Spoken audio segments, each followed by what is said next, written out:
and having strung together some good practices back to back. Today probably wasn't our best one, but it was still a good one.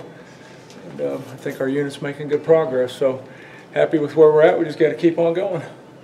What's the biggest concern that you have between now and camp closes? What's the biggest concern if you could pick someone? Staying healthy throughout camp. I'm sure most teams across the country have that concern. We've got some spots where we're more thin than others, and hopefully those aren't places where we sustain any injuries, but you're always concerned about your overall health as you get through camp. You talk about the depth on the defensive line. I know that's been something that Chris has talked about, the concern there. How do you feel like guys rotating in the number and then the depth? The numbers are fine there. We just got to make sure that we get a good evaluation from about now until the end of next week, and by that time we have to have a pretty good feel for what guys are in that group that could come into a Big Ten football game and play meaningful snaps and help contribute to us winning football games. What's the ideal amount of guys rotating in?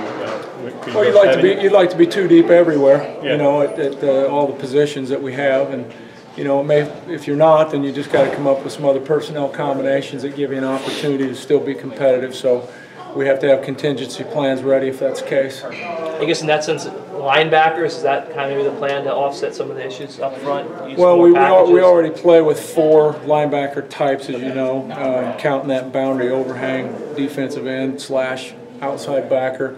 Those 4 are already in place. Any other linebacker that gets on the field normally would be more of a pass rush, third down type of a deal. If it has to become a first and second down deal, then we'll have to have a conversation about how we're going to do that. What's the competition been like at linebacker? Tyshawn and Trevor. Really good, really good. We got 4 guys in there right now that I think all have a chance to compete and play. Rashawn Battle, who I think was an under-the-radar guy in the spring, had a really good spring, and he's making good progress these first several practices. Tyshawn, of course, you guys know about, and then Trevor and Deontay are off to a good start, making the kinds of progress that you would expect 2-year starters to make. How do you get them on the field at the same time? I mean, one guy gonna have to sit, or are you gonna rotate them? What's the kind of the plan? We'll cross that bridge when we get to it. I'd imagine we'll have a rotation of some sort put together. It's just really hard for a guy to play every down, all game, all year.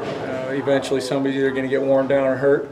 So we'll have a plan in place, but how that rotation will work will be dependent on how close that competition is once we get to the end of camp. How optimistic are you that Tyshawn can take on a bigger role after he was hurt for a lot of last year?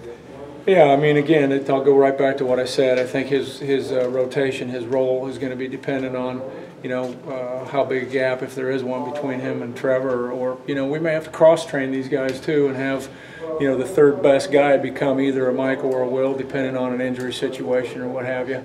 So it's going to be more or less of a 1, 2, 3, 4, not a backup to a particular spot. If that makes sense. Sorry, how has Bless looked here again? A guy who lost a lot last season to a major injury. He says he's healthy. He looks healthy. Just what have you seen out of him so far? Really good, I think. I mean, he's covering well. He's changing directions well. He's doing a good job getting the football out at the point of attack. He's got a little ways further to go here to get to the end of camp to say he came out of it healthy, but right now he's on pace, I think, to be right where we want him to be come game 1. Really happy with that. I guess, where do you guys stand at safety? I mean, you've lost a guy, Kai Hester comes back unexpectedly, you moved Damon Hayes. How does that kind of look so far? I think that position will be solid. Damon, as you guys probably know, transitioned into safety a little bit towards the tail end of training, or spring football. And got a start at least at learning the position then, and worked on it over the course of the summer, just studying and preparing, and then came at that position right away, day 1 coming into fall camp, and he's gotten off to a really good start, picking things up well. Came down the other day, made a nice physical play in the run game. He's going to be a guy who's going to stick his face in there and hit you, as well as be a good cover guy since he's previously a corner, so we'll be solid there. And Kai Hester looks good so far? Yeah, Kai's off to a good start. He's doing a nice job. He's running around making some plays and showing good leadership. Happy with where he's at. Trevor Morris has had over 100 tackles the last few years. What do you attribute that to? Is it the system that you play where the will linebacker seems to or is it nose for the ball? Is it a combination of the two? Yeah, it's all those things. People talk a lot about the Mike backer being the guy, the bell cow guy that, racks up all the tackles and all those things. And some cases that's true, some cases it's not. A lot of it has to do with how you shade your front. where D linemen line up, what you do with some of your movements, as far as stunting the line, things like that. But to Trevor's credit, he's a hard-nosed, tough guy. Really understands his assignments really well, probably as anybody on our defense, and is a really good student of the game. So it's all those factors put together. Have any freshmen caught your eye so far? I'm sorry? Have any freshmen caught your eye so far?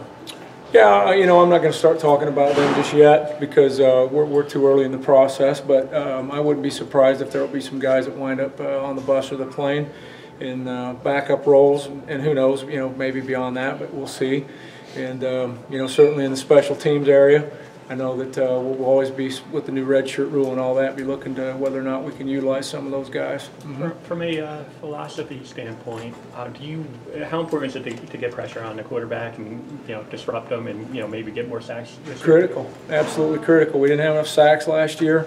We did get good pressure at times, but obviously we need to do a little bit better job in that area so we can get a better third down success rate. But to say you don't worry about rushing the passer, of course, we absolutely do. It's a necessity, and we're working hard on it, both schematically and fundamentally and personnel-wise, to try to get guys in situations where they have a great opportunity to do that. I know what you said about the freshman, but Coach Ash has spoken pretty high specifically about Jared Hall. What have you seen out of him so far here in camp? Jared's a long corner that moves well. He's got I think a lot of really good skills, a great skill set for the position. He's long-limbed, so he's going to be able to press and do the things that we like to do with our corners. Again, we've only had 6 practices, so it's a little bit premature, but certainly he's made a good impression coming out of the starting gate. We don't ask about him a lot, but I guess what has Isaiah Wharton maybe improved upon the most from spring ball to now, what you've seen so far? Oh, boy, he's just such a solid, consistent player. He's dependable down the field on deep balls. He's a great leader. He does a super job in the meeting room and in the locker room. You just can't have enough guys like that on your football team. I think so highly of him. And he's a good football player too. That's all part of it. But got a lot of great intangible qualities, and just one of those steady Eddie guys that, like I say, you can't get enough of those kind of guys in your team. Same type of question about Kevin Wilkins. His versatility. How much of a benefit is he on your defensive line? Great. I mean, one time he's playing on the edge in one of our fronts. The next time you can put him in, inside if you want to in a third down situation. Let him get some one-on-one set up to rush the passer.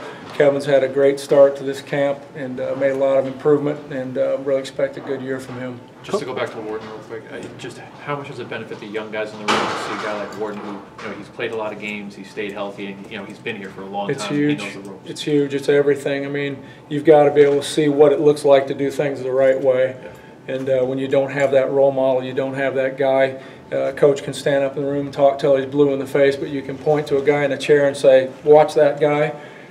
The story's over. All they have to do is follow that lead. Coach Ash has talked about the defensive line needing to improve. What have you seen out of them? Have you seen any improvement? Any guys start to step up? Yeah, I mean, they're doing a good job using their hands. That's something we always talk about. Whether it's pass rush techniques or whether it's just doing a good job, being able to leverage blocks and then being able to get off blocks. They're constantly working sled work, bag work, drill work, hand fighting techniques, you name it, everything we can think of. But they're making a lot of progress in that area. We felt like we made some significant steps between year 1 and year 2 there, but I do think we're taking that up another notch, at least right now. So that's probably one of the biggest areas where we've seen that improvement. Thanks, Jay. Appreciate it.